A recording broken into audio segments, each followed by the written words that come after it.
তারা হচ্ছে এমপিতে খারাপ রেজাল্ট করছে তাদেরকে মিস সাজেশন দিতেছিল যে এগুলো পড়ো। হঠাৎ করে একটা অনেকজন বিকট শব্দ হয়েছে, মিস সবাই কান ধরে ফেলছে, মিস অনেক তাড়াতাড়ি করে কান ধরছে। পরে এবার মিস বলে যে কি হয়েছে, আমি তো ভাবছি যে আকাশ থেকে মনে হয় শিলা বেড়ে উঠেছে বসে।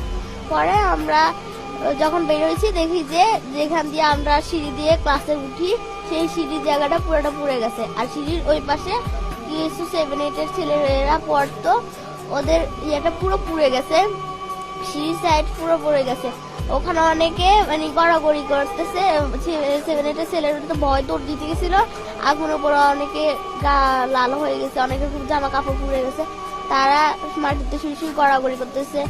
আমাদের লর্ডিস বলতেছে যে তো আমরা সিঁড়ির দিকে দৌড় দিতে, আমরা ভাবছি যে মিজিটা বলছে রেডি, আমরা সিঁড়ির দিকে দৌড় দিছি। মিজ বলছে আগুন নিভে গেছে, ধোয়া উঠতেছে। আমরা ওখানে গেছি, গ্যাস সরে দিছিল। পরে মিস একজনের গায়ে পড়ে গেছে, আবার একটা 8-এর ভাই আমার গায়ের উপর পড়ে গেছে। পরে আমার একটা বান্ধবী আমার গায়ের উপর পড়ে গেছে।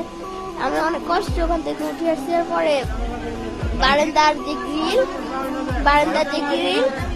কিছু ফায়ার সার্ভিসের লোক আসছে, তারপর কিছু আর্মি লোক আসছে, আসে ওরা গ্রিল ভাঙার পর আমাদের ওখানে ট্রান্সপোর্টের যে গাড়ি রাখা হয় ওখানে একটা গেট আছে, গেট ভাঙে গেট হচ্ছে জানলার সাথে দিয়ে লাগাই দিচ্ছে যাতে সিঁড়ির মতো করে যাওয়া যায়। পরে 7-8 জন মিলে নামাইছে। কিছু আর্মি লোক মানে চারপাশে ছিল, আমাকে আস্তে আস্তে আস্তে করে নামাইছে। পরে যখন নামছি আমাকে দ্রুত করে নিয়ে বলে করে নিয়ে গেছে, পরে রিক্সায় করে লুকানে নিয়ে আসছে। হ্যাঁ, আমি বাইজিকে দেখছি, আলবিরাকে দেখছি, মেহরিনকে দেখছি, তাসমিয়াকে দেখছি, আর তোর পুরো গা পুড়ে গেছে।